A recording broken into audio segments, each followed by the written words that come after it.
Hello, everybody. Welcome back to That's Life podcast. I'm your host, Abby Luckett, and life has a lot of highs, a lot of lows, and many in-betweens, but the thing that remains consistent is our God. So let's see what we talk about today. Dating. It is a complicated thing, something that's honestly not really my favorite, and today we're going to dive into my dating history with my current husband, my only husband, my forever husband.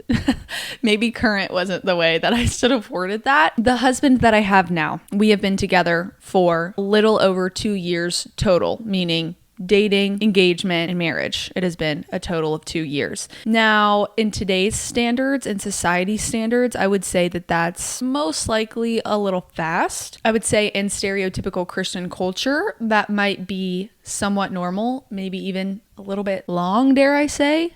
It depends on who you talk to. It depends on what your circle is, who you surround yourself with.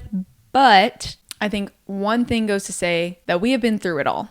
At this point, a lot of it. And if you were to ask Ryan about our dating history, he would probably have a very different perspective, and a lot of things that I will point out today, he may point out different things. So I would be interested to invite him on to talk about this, maybe in a later episode to get his take on certain things. But today you're hearing my side, because you know what? This is my podcast, and I get to make the rules. So if this is the first podcast you have listened to of me, that's incredible. Thank you for being here. Thank you for hearing my story. If this is not the first podcast that you've listened to, you're a real one. Thank you guys for being here. I will say, regardless, if you do want an actual in-time podcast of when Ryan and I first started dating. By the way, I don't know if I said that. Ryan's the name of my husband, my current husband. Okay, I'm done with that joke. It's not funny. There is a podcast way back before I even did social media, because I started the podcast about 5 years ago and only started social media about almost 2 years ago. In the archives, back when I did this podcast before Ryan was even a co-host, I had Ryan on as a guest, and it was like maybe the first month that we started dating. I listened back to it maybe a month ago. Oh my gosh. When I tell you, it was the cutest cringy thing I've ever seen. Like, it was so cringe because we were so new and I was really nervous. He was really nervous. There was this nervous energy, but it was so perfect at the same time. Well, maybe not perfect because Jesus is the only one that's perfect, but you know what I mean? It was just so us, and it was so pure and sweet to see how far we've come and like look at where we're at now being married, and be able to have a podcast that was about an hour long of Ryan sharing his testimony and hearing our banter back and forth and our relationship back and forth and how we talked to each other and how much our conversations and the flow of how they went have changed. It was just really cool to hear that. And I mean, obviously it was a little different because it was podcast format, and Ryan was a little bit more nervous. I was more nervous because I really hadn't had a boyfriend on the podcast before besides one, but you know, I knew this man was going to be my husband. So it was just sweet to go back and listen to that. So if you want to go listen to that, I'm pretty sure it's just called A Conversation with Ryan Luckett. I'm pretty sure that's what it's called. You have to get through some of the cringy parts of it, but I will say it's really sweet. So with that being said, dating. If I were to define dating in my own words, it would be getting to know someone to see if you're compatible with them to be a potential suitor that you could marry. Okay. I really got serious about dating when I found the book Outdated by Jonathan Pokluda, or JP. This book actually changed my life. I read it when I was a freshman in college, I believe. I read it when I was in college. I think I was a freshman. I had just come out of a breakup and I found this book. So if you need a good recommendation for a book, let it be that one. Outdated by Jonathan Pokluda. It breaks down dating. It talks about his stance and biblical stance. He's a preacher. He's a pastor. It talks about like the biblical stance of, you know, the Bible doesn't necessarily talk about dating, but here is how scripture can inform us on how we should date in today's world. Because if I'm correct, I believe dating wasn't really a thing back in biblical times as it is today. Like, I'm pretty sure this is going to sound so weird. I don't know how to say this without it sounding weird, but like the men or the fathers of the household would literally like trade land or trade goats in exchange for women. Someone fact check me on that. I'm not like claiming that to be 100% true, but I'm pretty sure that's like a thing or was a thing. I may be sounding really ignorant right now, and I really hope I'm not. I really hope that I'm not coming off stupid or dumb, but yeah, Anyways, I'm not going to get into that because it's not something that I'm 100% sure of, but I'm pretty sure this happened. Anyways, so dating can be kind of hard to talk about, especially because there's not a lot of scripture to back up specifically dating, but there is a lot of scripture to back up relationships, friendships, community. And so today we're going to be diving into my history with Ryan and dating. But in order to get into that, I do have to touch a little bit into me, Abby, used to be Murphy dating history. And I'm not going to dive deep into specifics on the men that I did date. I'm only going to be sharing my experiences and what I experienced from my experiences with dating men. But just out of respect for the people that I did date, like, they aren't going to want their information out in the world. I mean, I don't know. I don't talk to these people. Maybe they would. Who knows? But I don't have communication with these people at this point. So there's just no need to get into it. It's kind of irrelevant for today's podcast as well. I will say though, I do find past dating experiences interesting. I talk to Ryan all the time about like his past dating experiences. Like I'll be like, can you tell me about the girls that you used to date? Can you tell me about like how you dated in high school, how you dated in college? Like, will you fill me in on that? He doesn't seem to find it nearly as interesting as I do, but I love it. I think it's so interesting just to see the arc of how we've changed. And let me tell you, we've changed a lot. So when I was we're gonna date back to like Abby when she had her first ever crush. Before we do that, it's time for our drink. Let me see if I can do that. I don't think I can do this with one hand because I'm holding the mic with my other hand, but I'm gonna lower the mic so that you can hear the crisp crackle, the strawberry vanilla Olipop. Because at this point, we should know strawberry vanilla is the best flavor of Olipop. So that's not an opinion, that's fact. So here I am cracking open my Olipop. Oh yeah. Oh, it just splattered just a bit on me. But you know what? That's fine. Let's take a little sip together, shall we?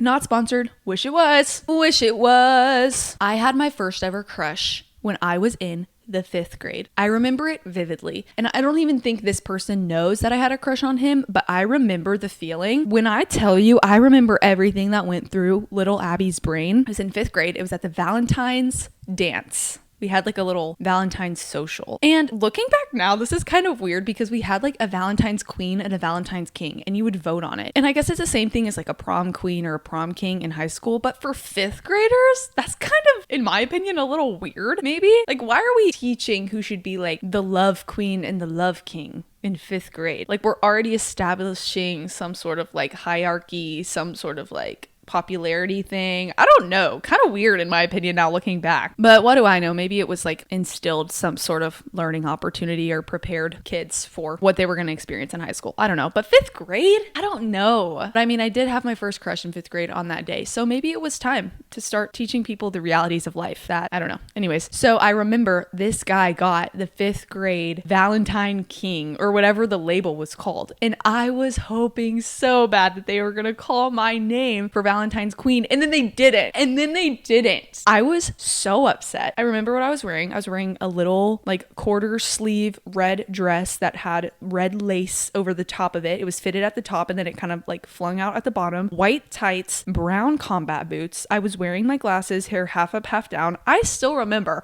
No, there is no picture. There probably is a picture somewhere. Oh, and I had a jean jacket on. Dark wash, not light wash. I still remember to this day. It's burned into my brain. Not looking at a picture. This is all from my memory. They got a crown, each of them, the queen and the king. And I just watched them up on this little cafeteria stage. The party was in the cafeteria, but there's like a stage in the cafeteria. I'm pretty sure they danced together. I don't remember. Again, for 5th grade, kind of odd. I was so upset. I might have even cried. And that day I decided I had a crush on this boy. And that's when my feelings for men started. It all started from that day. I think it lasted maybe 24 hours, the crush, but it was real. Real enough for me to remember it at 23 years old today. So do with that what you will. Then I actually had a real crush of like, oh, I think I might want to date this person, like the concept of dating and all that in 8th grade. And we were pretty tight. But it was still kind of awkward because I told myself I was never going to date someone in middle school. I was always pretty level-headed about dating. Realistically, I was like, if I'm not going to drive, there's no point in dating because it's just going to be weird. And we're going to be those people that like, oh, can we hug in the hallway after 3rd period? And then you don't talk to each other for the rest of the day. Like, I just kind of knew that that was middle school dating vibes. So although I had crushes, I was never really really interested in dating someone because I just knew realistically like it wasn't gonna happen. Like there was just something awkward to me about going on a date with someone and then having to text my mom to pick me up. Now today's day and age, like I'm sure we have lots of middle school listeners, so if you're in middle school, shout out to you. But I'm sure in today's day and age it's a lot different, like social media and texting and all that kind of stuff. But I didn't have a phone until I think right when I got in middle school. But even then it didn't work unless I had Wi-Fi. So even then, like I couldn't,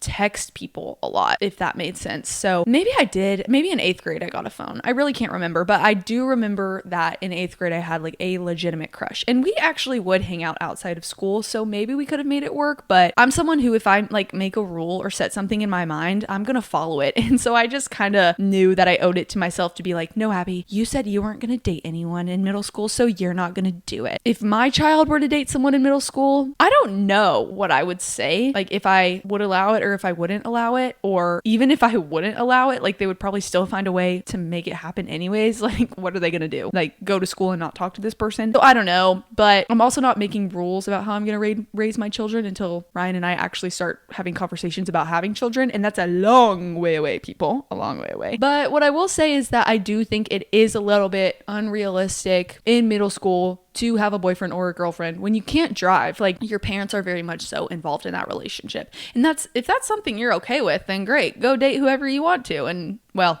okay, maybe not date whoever you want to, but I think kids are growing up a lot faster today than they were when I was in middle school. So there's a lot more levels. But at the time and place when I was in middle school, it was just unrealistic. And I didn't want to have the whole like, let's schedule when your mom picks me up and blah, blah, blah, blah, blah. Like just didn't want to mess around with it.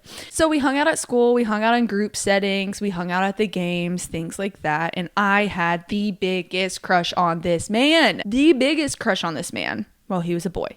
And then again, just kind of like fizzled away. And that was that. And then I got into high school and I was so upset because I kind of blossomed a little bit later than a lot of my friends. I was still a little, I had my braces for a while and didn't really like hit my growth era until a little bit older. And then I was also someone who was just super friendly with a lot of people. I loved being friendly. I was a little awkward, still trying to find myself. I was very insecure at the time. Just all the things that come with high school. And I just remember thinking to myself, no one sees me, no guy sees me like they would want to date me. They all see me as a friend, or like, oh, Abby's friendly with everyone. Abby talks like that with everyone, which was true. I wasn't someone who really tried to like flirt. I just kind of was really friendly with everybody. And so my flirting was also friendly, like if that makes sense. Like if I liked someone, I was really friendly with them. I didn't make hints or be like, oh, you're cute or whatever. I don't even know how to flirt at a high school age anymore because I'm not high school, but I don't know how to flirt in general. Okay, I'm married, so I just talk to my husband because he's my husband. But at the time, I did just kind of talk to everyone the same, and I was friendly with everyone. And so people just viewed me as a friend. And I just remember having crushes on guys at that time, and they just never saw me like that, or at least they didn't let me know they saw me like that. And I really felt like, oh my gosh, I'm never gonna get a boyfriend. I am just always gonna be these people's friends. And I did have those thoughts of like, okay, well maybe I should, change and try to be less crazy Abby and start to be more like stereotypical what I think guys would want. But then I had a really strong relationship with Jesus from a very young age. And so I just kind of knew, like, even when those thoughts floated into my head, like, okay, Abby, that's not what the Lord has called you to. That's not how Jesus wants you to be. Like, Jesus doesn't want you to change yourself for a guy. You be you and it'll come, like, your time will come. And so growing up, I kind of always had that. I always had these little thoughts of like, oh, well, what if I did this or what if I did that? And I never really leaned into those, even though sometimes like the pain of not feeling wanted at that young age did really hurt really bad. Like, I do remember feeling not valued by men at that age because I was like, oh, they look at all these other girls and they think they're so pretty. And, there are those girls in high school that everyone has a crush on. And then there's just you. Like, I was not one of those girls, at least from my perspective. So then that summer, I got my first ever boyfriend. I had a boyfriend. So crazy. It lasted like 2 months. Hope you're doing well. And then I started having real feelings for people when I got my license. So it all kind of like worked out. Like I guess I just felt more adult because I could drive myself places and do things. And then I got my braces off. Just all of this stuff kind of started happening. I got older, and then guys kind of started making moves and started Snapchatting me, and I Snapchatted them back. And then I was getting this attention that wasn't friendly. It was more than friendly. And I don't remember much from that time. I never really talked to more than one person at a time. Again, just because like I was very informed on, I don't know, I guess how Jesus, like, I don't even know how to word it. Like, it wasn't like I was really reading a lot of things about biblical dating or even thinking about dating in a biblical way. But I just think that I was so involved in church and in community and was reading my Bible every day. And just my sole purpose was Jesus, that the Holy Spirit kind of just guided my gut and convictions about certain things. And so, yeah, I was never really interested in, talking to someone just for the sake of talking or flirting just for the sake of flirting. Like, I always had this mindset that like I'm going to do it for a purpose. I don't think, looking back now, I don't think I really thought dating was to lead to marriage, mostly because I was a little scared of commitment in marriage. I mean, I was young, so like it makes sense. But if I could give myself advice looking back, then it's like, okay, well, if you don't want to think about marriage, then just don't involve yourself in dating. Like, there's no point. You know what I mean? But I was just so young at the time that I didn't really think that far ahead, and I wasn't super deep into my walk with Christ from a dating standpoint. So anyways, then the end of my sophomore year, I got my first boyfriend. No, my second boyfriend. What am I talking about? Not me forgetting my first boyfriend. So I got my second boyfriend, and that was like a legitimate real relationship. That was my first like real relationship. I was older, more mature, was actually thinking about like, okay, could this be someone that I could potentially marry? And then we broke up maybe like, I don't know, 6-7 months later. Shout out. Hope you're doing well. And then throughout high school, had a couple more relationships. They all taught me different things. And I really leaned into like, okay, am I going to date this person just to date them? And if that's the case, then there's no reason in dating them, because if there's not some sort of marriage mindset to it, then what's the point? Now, I will say, when I went to college, I had one boyfriend, and it was great. It taught me a lot. Like, every relationship that I had taught me a lot, but I didn't really start seeing positive shifts in myself. Positive meaning sometimes they were hard, until I dated Ryan. Now, looking back, I can't really remember much from my other relationships on the part of like personal growth. I'm sure at the time I would apply that to then as well with those relationships. But Ryan like showed me the true love of Jesus in a way that was so loving, that he didn't care to push me to help me grow and tell me the hard things. He told me the hard things because he loved me so much. It wasn't like he was like, oh, well, she doesn't want to hear that, or XYZ, because then she'll get upset by it, so I'm not going to tell her. No, he was like, no, I want to go with her through the hard things, through the good things. And that is like the love of Jesus. I mean, Jesus loves us so incredibly much, and I never experienced a love like that until I met Ryan Luckett. So I didn't realize I had a lot of baggage either until I met Ryan. He asked me on a date, and I was really closed off. I was really nervous. And the thing that I realized of why I was so nervous was because I didn't know if I wanted to marry him. If that doesn't say overthinking, then I don't know what does. I'm going to try to word this very specifically so that you're able to understand. If you're someone like me, then you probably understand that statement just as it is, blanket statement. But if you're not someone who's an overthinker, then you may not. So what I mean by that is, when Ryan asked me on a date, I just went into panic mode. Not because I didn't want to go on the date, but because I was so hurt from so many other breakups, not necessarily the men, but just getting close with someone in a relationship and thinking that I was going to marry them and then having that end. I was so nervous that that would happen again, that I didn't want to get to know someone and get emotionally involved with someone and not marry them again. I was just so tired of that, because in every relationship that I had, my intentions were like, this is going to be the last boyfriend that I have because I'm going to marry them. And so time and time and again, when that didn't happen, because again, I took dating pretty seriously in high school and in college, it was like, it just kept happening. And so I went into panic, and I was like, well, I don't know if I'm going to marry this man, so I don't need to go on the date. How the heck are you going to get to know someone if you don't, like romantically, if you don't go on a date with them? So it was just this fight back and forth mixed with, well, Lord, I just want to focus on you, and I can only focus on you if it's just me and you. And I do think there is a time and a place for that, but that didn't apply to me at that time. And I had mentors and people in my life who were also telling me that as well, because I did ask people in my life for advice. And I think that's very, very important. You can get a lot of good nuggets of truth from podcasts and things, but this is all very general and all very to me. And if something resonates with you, great. But there's just no way that something I say to someone who I know nothing about can hit as hard or have as much impact as someone directly in your life who knows the intricacies of what you've walked through and who really, really knows you. Like, that is going to be so great and have such great weight in your life because they know you. And so I do encourage you to go, seek wisdom if you maybe feel anything that I talk about in this podcast, but especially that just back and forth of I don't know if I'm going to marry them and blah, blah, blah, blah. As a Christian woman walking through that period of my life, I just wanted so bad to please God that I kind of hid the fact that Jesus loves me no matter what I do, that I was like, well, I don't want to get involved with him again, Jesus, because what if this happens and what if that happens? And then what if I go distant from you? Or what if it was like my brain was just like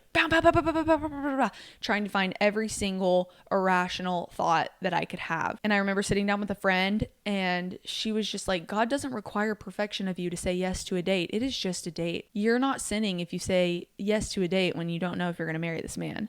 And for some reason that just clicked for me. And so I said yes to the date. And I had a lot of emotional baggage again. And so I thought I have to figure all that out before I date someone. And the thing is, for me, I was using the hurt from past breakups and past relationships as a wall to put up so that I didn't have to go through breakup emotions again. And so it wasn't necessarily things I had to work on in myself. It was just me pulling from my past to protect me and shutting me off from experiencing a great relationship. And if I wouldn't have had people in my life to talk to about this, I would have said no to the date. And if I would have said no, I don't know if I'd be married today. And this is one of the greatest joys in my life. He's the most important person in my earthly life, Jesus being the number one in the everything life. But I was just trying to pull from past experiences and take irrational fears and make them factual so that I could block myself off from letting my heart open again. But the thing is, there's always going to be a chance that you have to take when getting into a new relationship. And if you aren't ready to open your heart up again, that's between you and God. That's fine. But for me, and where I was in my walk with Christ and in my relationship era, I guess, for lack of better words, the only reason that I would have said no was just out of fear, not because I didn't want to. And so that was the deciding factor for me. And so I said yes to the date. And on that very first date, I told him everything. Now, again, this is very person to person, which is why I'm coming from a place of my experiences rather than let me give you advice and blah, blah, blah. This is just my story. But I told him everything, how I felt, all my fears. I mean, I told him everything. And I'm the type of person, I can't hide things. There's no way I could have gone on more dates with this man without telling him all of my thoughts first, because I'm just I got to tell you everything, because if I don't, it's just going to linger in the back of my mind and I won't be able to actually invest in conversation with you because I'm just going to be thinking about all my stuff. So I literally told him everything, thinking oh my gosh, he is going to get so terrified and so scared, but at least I'll have my answer. At least I'll know, okay, well, if he can't handle all this emotions, there ain't no way he's going to be able to handle a relationship with me, because I am an emotional human being. I was very self-aware, and I told him everything, and he looked at me and he said, Abby Murphy, I want to date you. And so if you'll have me, I'll stay. Or he said, I want to pursue you. If you'll have me, I'll stay. And I had never been told that I wanted to be pursued before in my life, ever. I was never told that. So anyways, from there, it was really good and also really hard. I had to relearn what relationships were because I was a fixer, and I didn't realize that I found a lot of pride in thinking that I was superior. And what I mean by that is I I am obsessed with Jesus. I love Jesus. I love the Lord. But with that came a lot of pride in the fact that I, in my past relationships, would be like, oh, come to church with me. Because, maybe they wouldn't always go to church. Or I had a lot of pride in, let me teach you what it's like to wait for marriage. Or let me, I don't know, whatever. All of these biblical principles that, yes, I fully believe, like what the Bible says is how I live my life. And so that's what I was doing. But I was almost finding like pride in the fact that I was following this and maybe people that I had dated hadn't in the past, or that they, I don't know, didn't always go to church, or all of these things that I kind of clinged onto and was like, oh, well, let me show you how it's done. And found a lot of pride, a lot of identity, a lot of who I was as a girlfriend in that. That when I met Ryan, it revealed to me that I didn't know how to be in a relationship when that wasn't what I was doing, because Ryan was someone who chased after Jesus and had his own intimate relationship with Jesus. And so then I was like, oh, what do I do? And that really knocked into my system. Like, oh my gosh, Abby, you have had so much pride.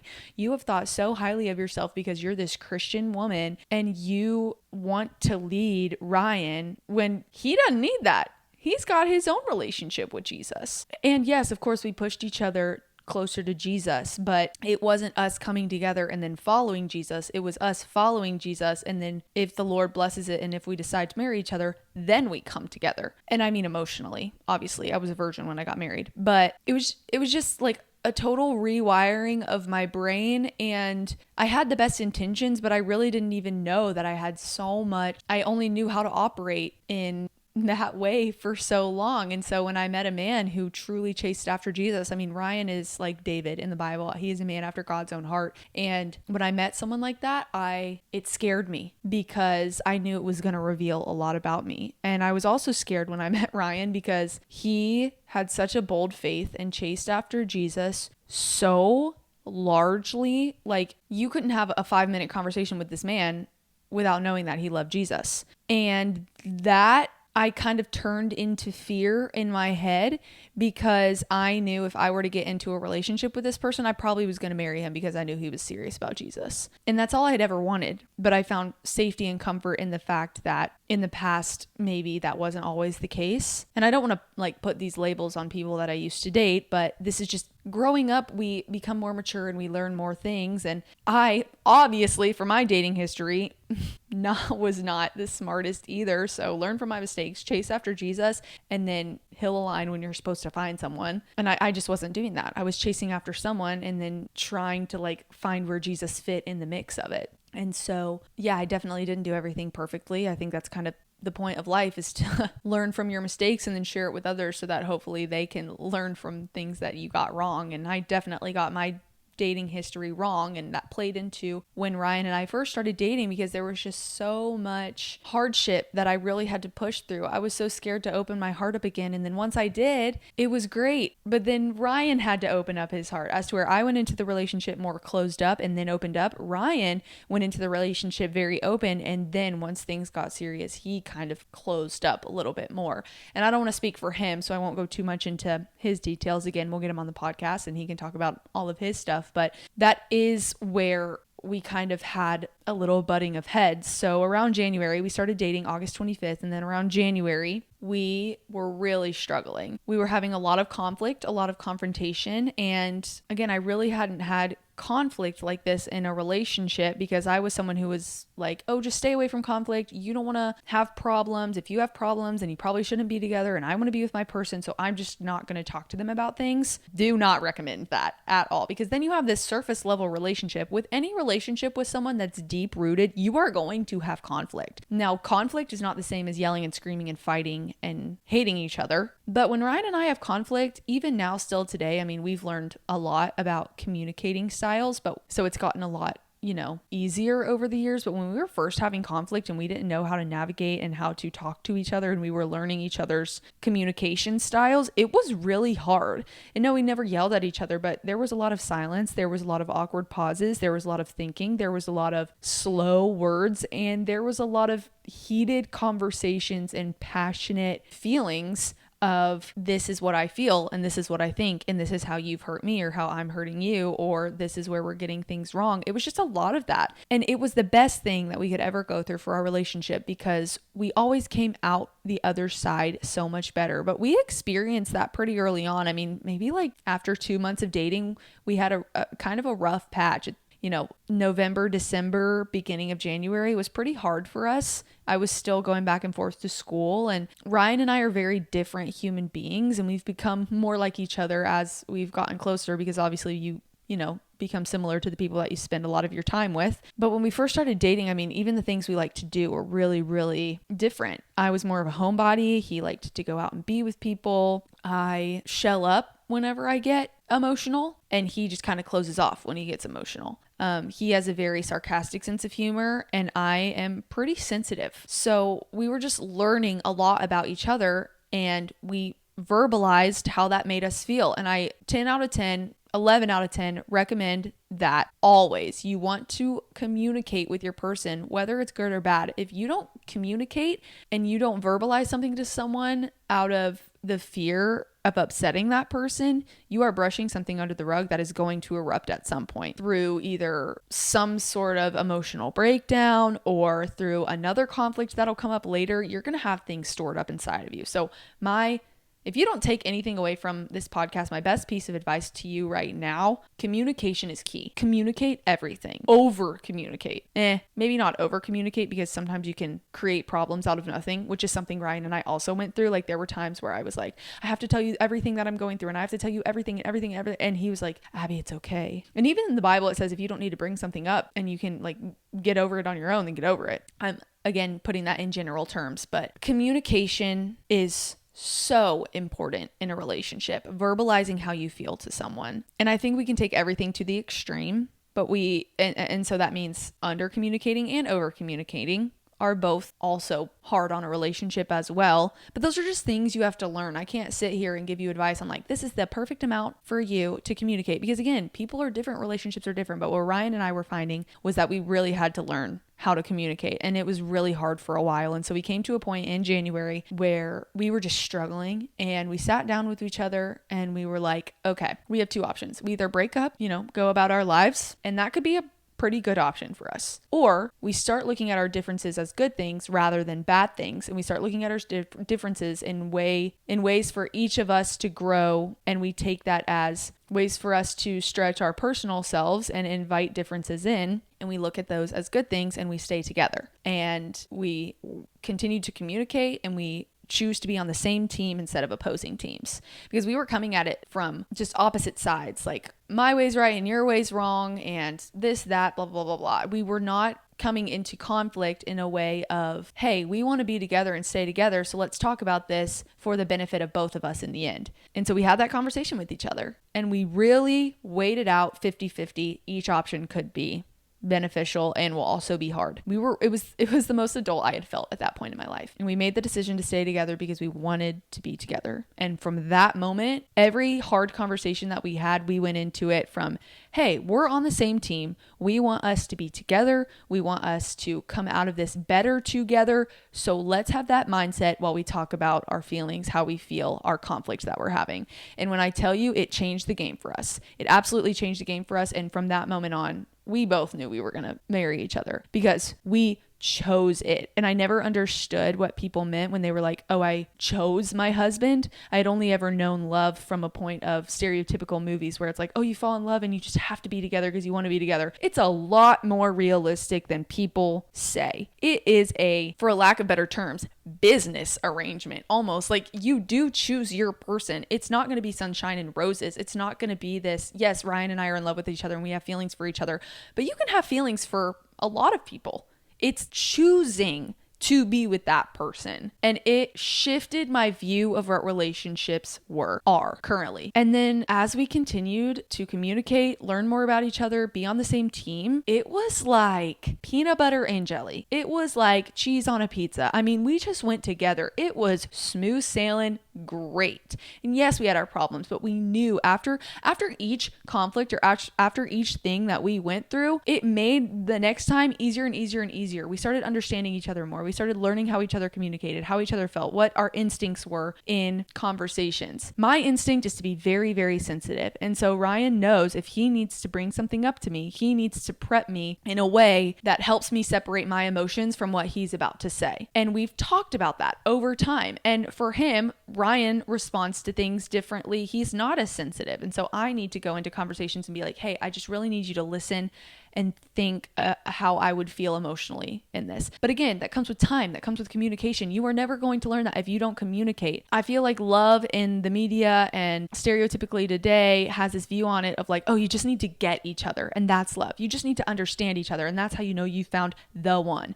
Ryan and I don't believe in the one. Like, I don't believe God created me and then created someone else and was like, and now they are meant to be together. I believe God knows the plan. I believe God provides us opportunities for us to choose whether to be that person. I believe God lines people up in our lives for us to meet. But I don't think he created me with someone else in mind. I think he created me because he had me in mind and he knew I needed to be on this earth. And so love today is so, I don't even know what the word for it is. Maybe like just over whimsical and like the byproduct of love is this whimsical feeling and this magical feeling. Yes, sure. Call it whatever you want. There's a lot of feelings attached to it, but love is so much more than just feelings. Like if your love is feelings based, that's not going to last. Anything formed on feelings is not going to last. Why? Because feelings are fleeting. Feelings are human. Feelings are us. You need foundational truth. You need Jesus. I mean, that's the thing. And so love is an action. Love is Jesus. If you want to know what love is, read the Bible. It'll tell you what love is. And feelings are a byproduct of love, but love is an action and the foundation of any relationship that will be lasting. My ultimate best piece of advice is find Jesus. Find Jesus. I mean, that's how Ryan and I did it. We're not perfect at all, but we're also not relying on ourselves. We're relying on someone who is perfect. And so when we started talking about engagement, even from when we were dating, we were aligned. Like, Jesus is the reason we're together. Jesus is the reason we want to get married. Like, we want to be a kingdom relationship. We want to be a powerful force for the kingdom, for the army of God. And so we got engaged and then we got married. And I'm not going to talk about engagement because I feel like that's a separate podcast. This is a dating podcast. But whatever you gather from this podcast, please know that having an intimate relationship with the Father, that's step one before you go out and get to know people. And there are many stories where you can date someone and they show you the love of Jesus and then you have Jesus. Great. But if your relationship with God does not exist outside of your relationship or does not exist without that other person in the relationship, there needs to be some change. And this is a tough love, big sister kind of love. But the reason I'm so passionate about it is because it is so important. And because if you're forming your relationship with Jesus off of that other person, then when that other person has a bad day, you're going to have a bad day. If you are forming your foundation off of the other person in the relationship, they are going to affect you. And yes, when Ryan has a bad day, it hurts me, but it doesn't affect me in a way to where like it changes who I am. There's so much beauty in a relationship, but it's so much better, clearer with Christ. And so it took me a long time to get here. And the reason that I wanted to share when my dating history in the past was because it wasn't always like that. And if I could encourage someone to find that way sooner than I did and save a lot of heartbreak and a lot of trouble, then I want to do that. And so that's why I'm here being like, blah, blah, blah, blah, blah. This is everything that I went through. And no, I didn't have it perfect. And everything I said in this podcast wasn't perfect because I'm human. And I probably got a lot of it wrong growing up and a lot of it wrong verbalizing it out. But to share my heart and to share my experiences is what I'm passionate about. And so hopefully this was encouraging to you, maybe even a little bit interesting, but I can confidently say I am in a wonderful marriage today because of Jesus Christ, and everything I've been through and everything I've learned is because of him. And he provided me a great man to show me the love of Jesus in my dating history. So with that being said, I always close out the podcast with my high of the week and my low of the week. My low of the week is that on Saturday, I twisted my ankle, but my high of the week is that Sunday morning I woke up and it was pain-free and I'm fine now and I'm walking. Saturday night, I prayed that the Lord would miraculously heal it. Just saying, I had no pain on Sunday. So coincidence? I think not. Listen, everybody, I love you. If you're in a relationship, if you're not, you just keep chasing after the Lord. And if you don't know Jesus, I encourage you to get to know him because he's pretty cool. Ask a friend about him. Ask a friend who knows Jesus about Jesus. See what he's all about. He's a pretty interesting guy. So I love you. And Jesus loves you. That is true. And that is love. See you guys next week.